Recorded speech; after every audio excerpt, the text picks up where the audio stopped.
Malphite is out, guys. Malphite is out. I just lost the seasonals, but Malphite is out. I was a bit depressed earlier in the day, but I'm okay now. There is Malphite. Malphite surmounts any obstacle. He's a big dude. Oh, the art.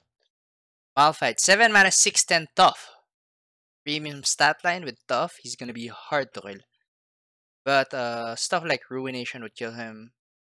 Level up, you've summoned 12 plus mana of landmarks. That's really important that you don't summon 12 landmarks. It's really important. Okay, that's ship. Twice as strong. Good memory chip. Ground Slam, 4 mana. Stun a unit, deal 3 to it if you summon the landmark this game, okay. Okay. That's cool, that's cool. It's a removal, basically. Hello, little thing. Okay. The very slow card that gives landmarks. Unstoppable Force! Stun all enemies. Stun all enemies. Wow. Is that Malphite's champion spell? I don't know what to make of that. 2 mana. Slow speed. Stun all enemies. I am gonna shake things up. Holy fuck, the animation. 7 mana, 7/11s. When I'm summoned or leveled up, or round start, if you have the attack token, create an unstoppable force in hand. Okay, so it's a generated spell. I don't know if you can main deck the spell. We will see if there's a gem on the thing. Seed of Strength. Here comes the boulder. Oh my god, I don't know how to evaluate Malphite actually. It doesn't have a gem. Take note, it doesn't have a gem, so this is not main deckable. This is purely Luck always wins. A whole landslide. this one is purely a spell exclusive to Malphite. Sometimes the land hits back. Oh, wow, that's really cool. That's a It cool is a drop. good day to be Malphite. Malphite is a monster. Malphite is a monster in Legend of Runeterra. Friendship. I don't know how to evaluate him as a card. There should be more support cards on the website. There should be more support cards on the website. We have Ground Slam. Oh, actually, Ground Slam is Malphite's champion spell. Ground Slam is basically a 4 mana deal 3 damage.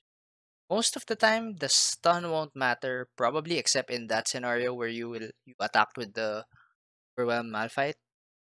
Maybe Yasuo Malphite is a thing? No, that will be slow. You will need landmarks to play Malphite. I think Malphite Talia probably. Or Malphite Zillion? Sure. Could be either of those. Oh my god, I can't wait for the new patch anymore. It's so hard. I don't know how to evaluate Malphite. How easy is it to summon landmarks? We got a lot of landmarks. We need to check which landmarks are worth putting in the deck. Shaken Ground is a skill. What's this? Oh, it's from the Stonebreaker. Stonebreaker, if you summon 4 plus landmarks this game, deal 4 to an enemy. I think this card could be pretty strong. In a landmark deck, it's gonna be easy to summon 4 landmarks, right? Let's see which landmarks are worth playing. Set. I think Rockfall Path is actually a very strong card. Spiral Stairs, you would need to play this in conjunction with those cards from Shurima that reduce the cooldown. Although the fact that Seed of Strength is fleeting and slow, that's what I think slow down this card. It has to be fleeting, so you have to exactly time when you will activate Spiral Stairs. If you don't have the unit that you need on board by the time you use Seed of Strength, you're going to have a hard time. Blue Sentinel could potentially be good because it's a 2 mana 2/3.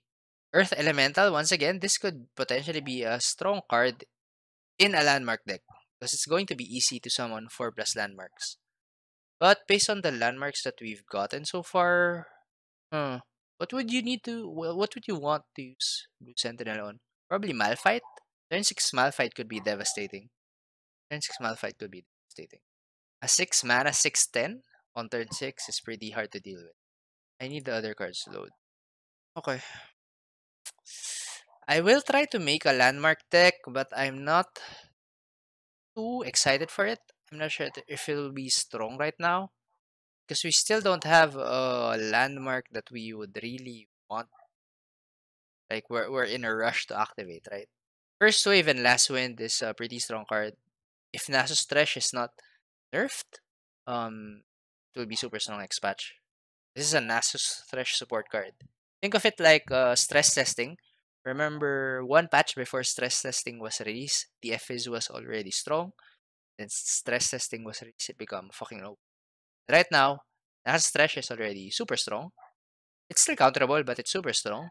And if it's not nerf and this card is released next patch, borderline OP. So they really need to nerf Nasus Thresh. I'm not sure how though. Not sure how they would nerf Nasus Thresh. Succumb to the Cold seems like a trash card to me. Buried in Ice could be strong. This could be strong. It's a one-sided ruination that lasts only for 2 turns, so you probably won't use this on control decks. This could be potentially a finisher in like mid-range decks, because you would want to have a board on the turn that you activate this card. I'm not sure how good this will be yet, but it will be a card that sees play in the future if there's a right deck for it. Two cards that I'm excited about are Monster Harpoon and Bone Skewer. I think these two cards will be particularly good in um Bilgewater decks that want more control tools, because control tools didn't exist in Bilgewater decks before. Especially for Bone Skewer, I think this could potentially be a very strong card for deep. You could use Bone Skewer together with Deadbloom Wanderer, together with Dredgers, and even with the Obliterated Deep unit. Bone Skewer provides deep with a lot of interaction now.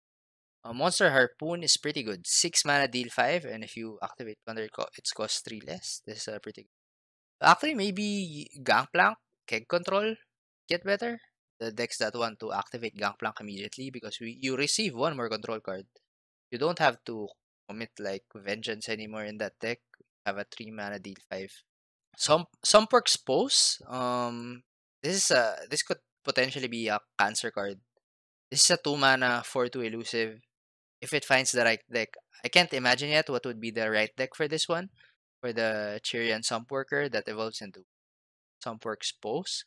But if there's a right deck for it, this card could potentially be cancerous. I'm not sure if it's TF Fizz or something. It will be either PNZ with Bilgewater or PNZ with Shadow Isles. Shadow Isles has the ability to replicate its decks, whereas the combination of TF, the combination of Bilgewater and PNZ could give you a lot of draw. I'm not sure how good this card would be in TF is, but there's potential for this in TF is. This potentially be a very this could potentially be a very cancerous card. Adaptatron 3000 is an interesting card. Actually, how it works is that if you have Adaptatron, then you have the tech cards from Heimerdinger. So, example, you have the Fearsome unit. So what happens is that this card gains the Fearsome unit, which is basic, right? The Adaptatron gets the Fearsome keyword, which is nothing, right? But the thing is, if you have Adaptatron, you have the Fearsome bot from Heimerdinger, and then you have another bot. For example, you have the Quick Attack bot. What happens is that Adaptatron takes the Fearsome and the Quick Attack, and it shares it to all of them. So all of your turrets now have Quick Attack and Fearsome. And if you summon another tech with elusive, the 6 mana tech, everything gets elusive.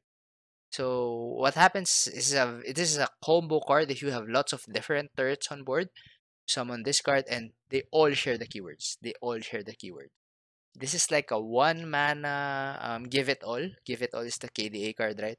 1 mana give it all for Heimerdinger decks. That's what makes this card interesting.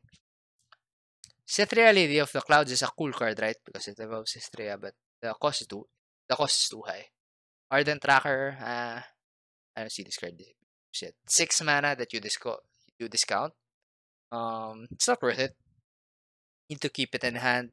You don't really want to keep a 6 mana 3/5 in your opening hand, right? And if you don't keep it in your opening hand, then the value is just shit.